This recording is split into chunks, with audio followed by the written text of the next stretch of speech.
मैं कॉलेज के आखिरी साल में था। देश इमरजेंसी के बाद पहली बार लोकतंत्र का नशा चख रहा था। एकाएक सत्ता, विरोध, आंदोलन जैसे शब्द कैंपस में क्रांतिकारी गूंज पैदा करने लगे थे। जेल जाना तीर्थ यात्रा जैसा शुभ कार्य माना जाने लगा था। चुनाव लड़ने का तरीका भी नया हो गया था। कुछ लोग तो घर की खिड़की के सींचों के पीछे खड़े होकर पोस्टर बनाते, भाषण देते और चुनाव जीत भी जाते। नेता बनना उस समय सबसे आसान और सबसे आकर्षक काम था। बस कोई मुद्दा मिल जाए, मुद्दा चाहे कितना भी निजी या बेतुका हो, भीड़ तो खड़ी हो ही जाती थी। पर हमारे कॉलेज में तो सब कुछ पहले जैसा ही चल रहा था। हमें यह शांति अखिर रही थी। आखिरकार कॉलेज प्रशासन ने एक दिन हमें नेतागिरी करने का मौका दे ही दिया। पता चला कि हमारी इंग्लिश प्रोफेसर बदल दी गई है। नई प्रोफेसर कम क्वालिफाइड नहीं थी, पढ़ाती भी अच्छी थी, अनुभव भी ज्यादा था, लेकिन स्टूडेंट्स को उनसे पढ़ने में उतना अच्छा महसूस नहीं होता था जितना पुरानी मैडम से होता था। किसी ने पुरानी प्रोफेसर को वापस लाने का मुद्दा उठाया तो किसी ने हड़ताल करने की सलाह दी। अगले ही दिन कॉलेज कैंपस में इतिहास रच दिया गया।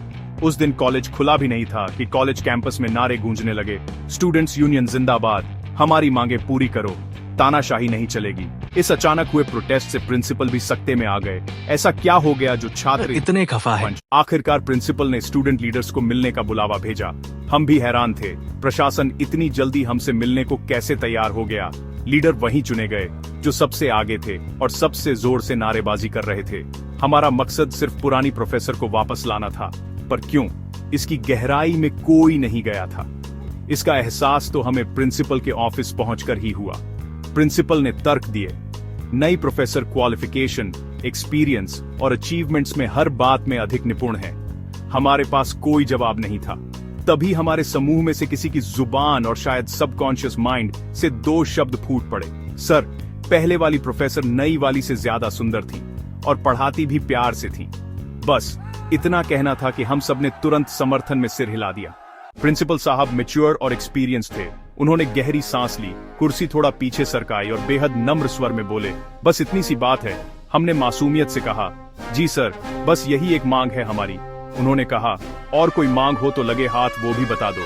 हमने समझा मुख्य मांग मान ली गई है। हम सब उत्साह से बोले, नहीं सर, बस यही मांग है। और तभी प्रिंसिपल का गुस्सा एकाएक फूट पड़ा। Get out of my office, how dare you. हम भागते हुए बाहर निकले। पूरा आंदोलन, पूरी क्रांति एक ही झटके में बुलबुले की तरह फुस्सस। बाद में समझ आया, सुंदरता आधारित आंदोलन की वजह से हम इतिहास नहीं बना सके, वरना आज हम में से कुछ एमएलए, एमपी या कम से कम वार्ड काउंसलर तो जरूर होते।